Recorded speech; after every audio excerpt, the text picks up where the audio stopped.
Dr. Urike Niklas is a professor and managing director of the Institute of Indology and Tamil Studies at the University of Cologne, Germany. She was the one who conducted the last Periyar International Conference at University of Cologne.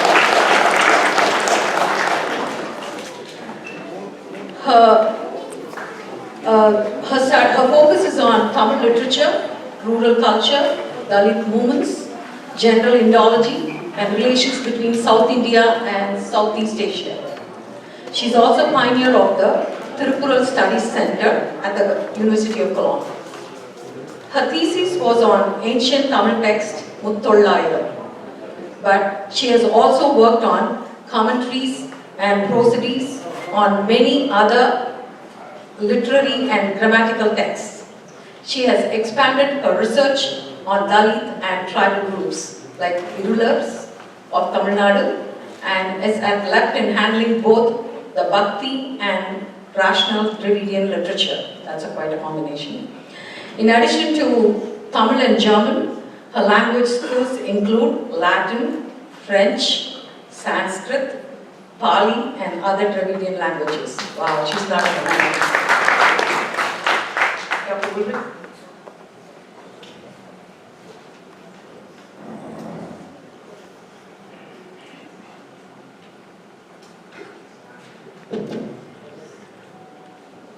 Good afternoon to everybody. Inia Tamil Nanbargale. I would like to hold a speech in Tamil, but I think since we're here in America and also in combination with the AHA, I just do it in English today. So it's a very difficult task, I find, to stand here behind the microphone after so many accomplished speakers stood at the same place this morning, and you have heard so many wonderful speeches and so on.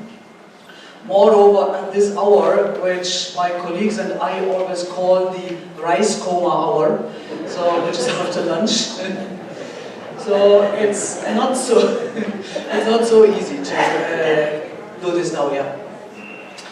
In fact, I came here with the intention to hold a speech about Periyar and global humanism, in which I wanted to tell, or in which I wanted to show how difficult it is to make someone like Dante Periyar, who is very, very deeply rooted in his home culture, although, I mean, he propagates very globalized ideas about humanism, self-respect and so on, how difficult it is to make him understood and known in a European environment. But then something happened, so I was informed that I am going to receive a prize this afternoon. So the very appreciated K. Veeramani Social Justice Reward. And although I was overjoyed when I heard that I'm going to get this prize, I was also a little bit, well, I will not say that this comes later, So I wouldn't like to say I was shocked, but I started to ask myself, why should I get this prize, and did I deserve it, and if so, why? So also a little bit on the request of our dear friend Dr. Somay Langovan, I'm just going to reflect a little bit about this now. This means I'm going to become a little bit autobiographical and just reflecting about what I have done to deserve such a prize. So in fact, after finishing my studies and after also finishing my first assignment as one assistant in one Indology department of a German university, I went for a longer time to India in 1984 to 86, about 18 months. I was at Tanjore University, at Tamil University in Tanjore, and it was for me like a little bit like starting a new life. I had twice before made short journeys to India, which was something completely different. This time I arrived in India in order to stay there for 1.5 years at least. So I had to get settled there, and I had to really come to know my environment. So what did I do? First thing is, I did everything possible to get into touch with spoken Tamil, because by that time, when you studied Tamil outside India, when you studied Tamil in Germany, you just could do some classical Tamil and some highly literary Tamil. So you just learned to read text, to translate text, but you didn't learn to listen to Tamil and to speak Tamil. In fact, in that time, 1984, so not so many Tamils were available in Europe. This came after 1984, when Tamil people from Sri Lanka arrived in Europe. By now, we have sizable Tamil communities in every major town in Germany. But by that time, it was very, very difficult to find Tamil people at all in Germany. So there was no opportunity to speak Tamil and so on. So I came to Tamil Nadu, knowing some literary Tamil, but not being able to speak Tamil. So I did a lot of things. I mixed and mingled with the people of Tanjavur, and what I mainly did also was I went very much to the cinema. So I started to appreciate Tamil cinema very much. I became, and I still am, a very great fan of Shivaji Ganeshan, because he also speaks a very, very nice Tamil. He has a very, very good pronunciation. So it's very good to watch his films in order to learn spoken Tamil. But then I did something else. I bought myself a cycle, and I started to cycle around Tanjavur in a circle of approximately 60 kilometers around town. And I went to villages, also a little bit remote villages, deep villages and so on, and I started to mix and mingle with the villages. By that time, it was not yet such a deep acquaintance with the village people, because my spoken Tamil was still very, very small. But after all, I made my observations in the villages. So what I remarked was that almost every village consisted of two different parts. There was one part where you saw people, especially the men, standing very much upright, wearing shoes, wearing big mustaches and so on, and maybe showing a little bit of, I would even say a little bit of arrogance and so on, being well-settled people.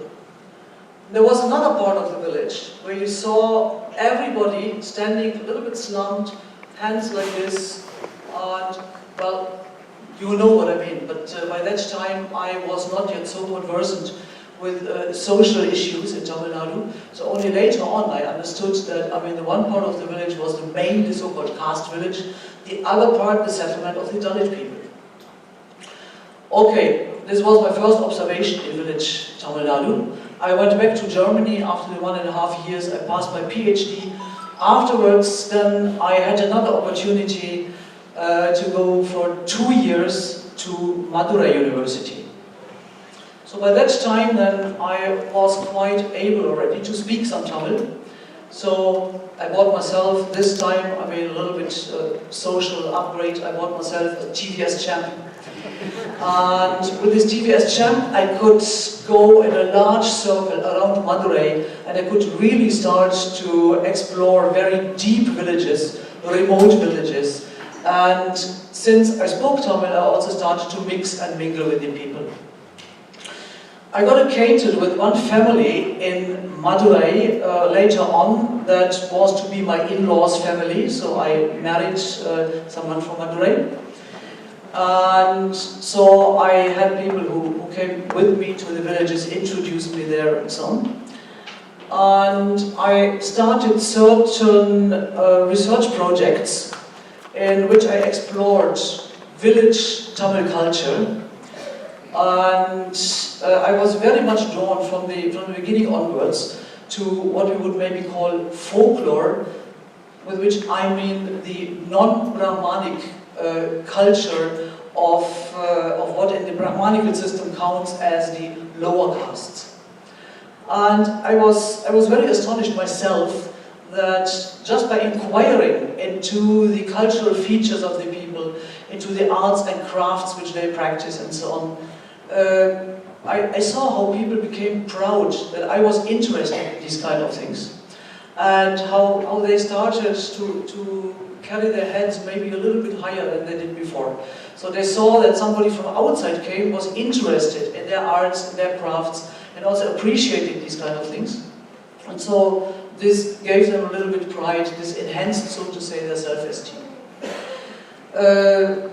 Then later on came, well, I returned to Germany again, and then there was a phase where I really had the opportunity to stay in India for a very long time, so for 6 to 8 years with short interruptions.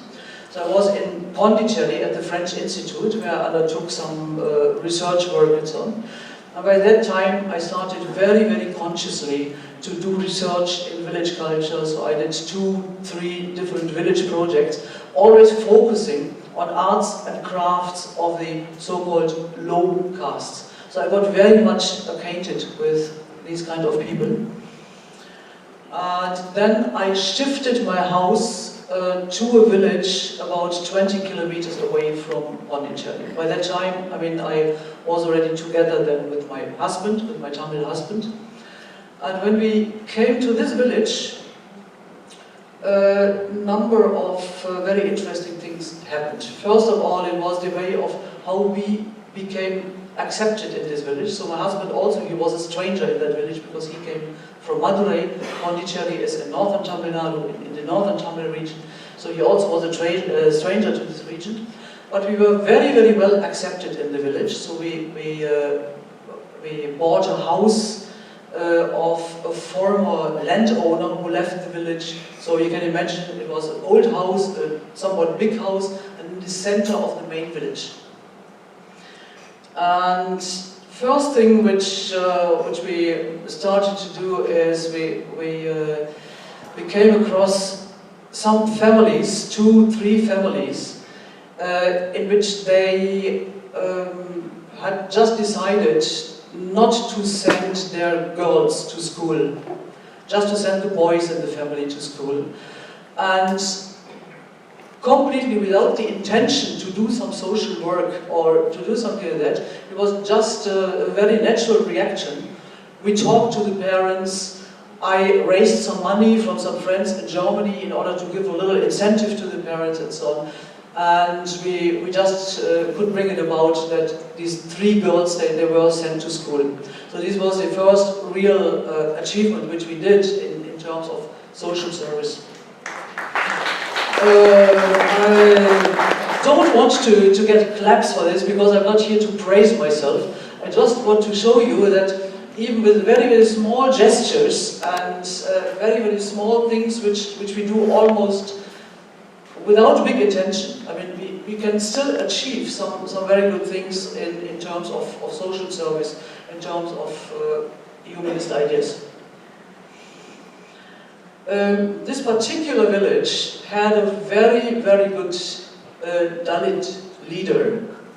It also belongs to a Dalit constituency, so that the MLA of that entire region came from a Dalit village. And so things were already quite well developed for the Dalit integration in this village. But then the Dalit leader, when he saw that we had come and settled in this village, one day he dared to come to our house and spoke to us, and he just openly asked us so my husband and myself, to mix and mingle and to help in the Dalit development programs which he had started. So we did this, and I could get certain amounts from the German consulate in Madras, so we could build a community hall in the Dalit settlement.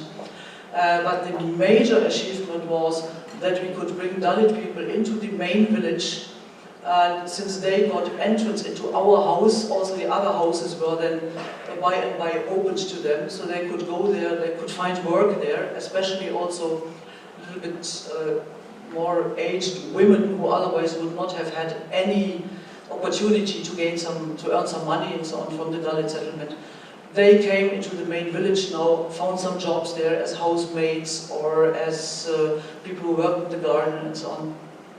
And the entire Dalit integration got a real boost through this. We were not very conscious of that we gave the Dalit development in this village such a boost, but we were later on, we were told by the Dalit leader of the village that it was because of our involvement into the Dalit affairs in the village that there was an enormous boost, and within only a few years, 2-3 years, a complete integration of Dalit people into the village took place. And I think this is the major achievement which we have done in terms of humanitarian things and social development.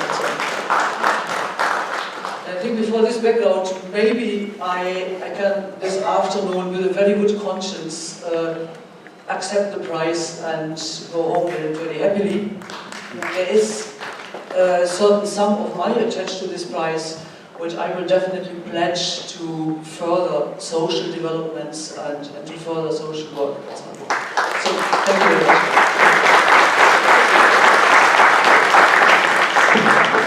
Thank you, Dr. Urike. Thank you for sharing your experience, both in Madurai and Pondicherry. And now I would like to invite Royce Picard to give some gift to Dr. Urike.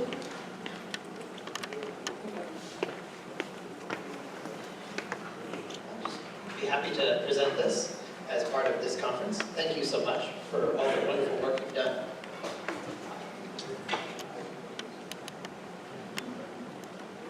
She really has to do something special to deserve a gift, so she's going to do something now.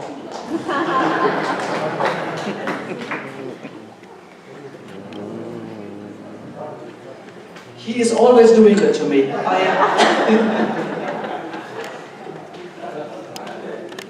You really want it? Yeah?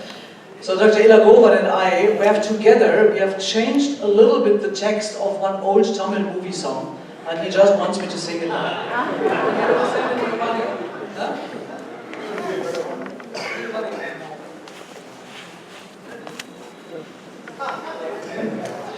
Okay. You party party. Udiyavanan Udiyabhumi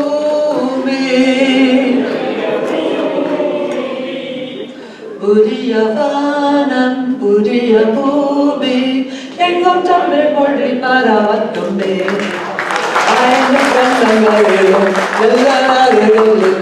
Tamil Moli Namoli Paravum Thank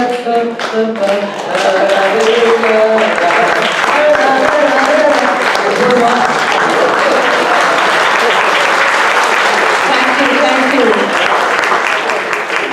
We only had to earn that gift.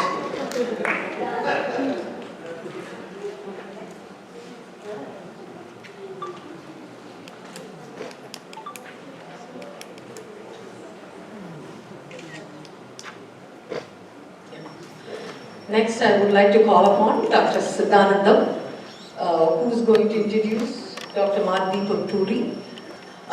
Dr. Siddhanandam is a pediatrician by profession here in Washington, D.C. But as all of us here know, he's more than that, he's a humanist.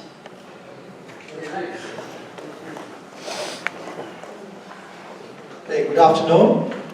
It's a great pleasure to introduce our next speaker, Dr. Madhvi Putturi.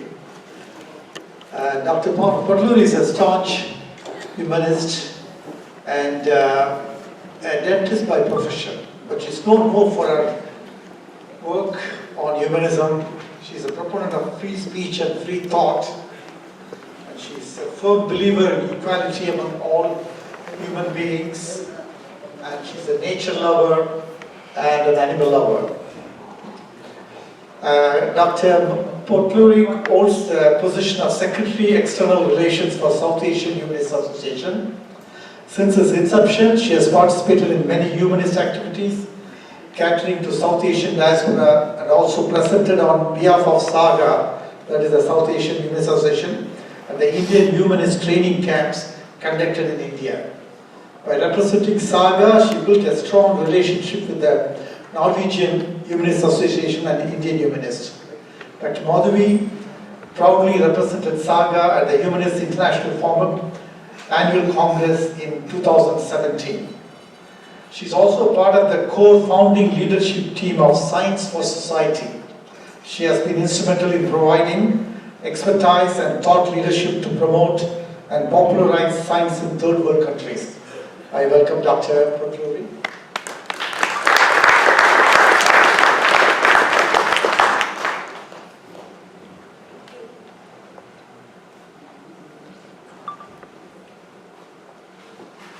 Good afternoon, everyone. Good afternoon. In June, I was at Saha at Carnegie Mellon. I think we have a bigger crowd today, don't we? I'm pleasantly surprised to see so many people come to support Periyar International's conference because for me, studying about Periyar growing up made a big difference in my thinking, especially when it came to casteism and Dalit treatment of Dalits.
Some IT guys get very done.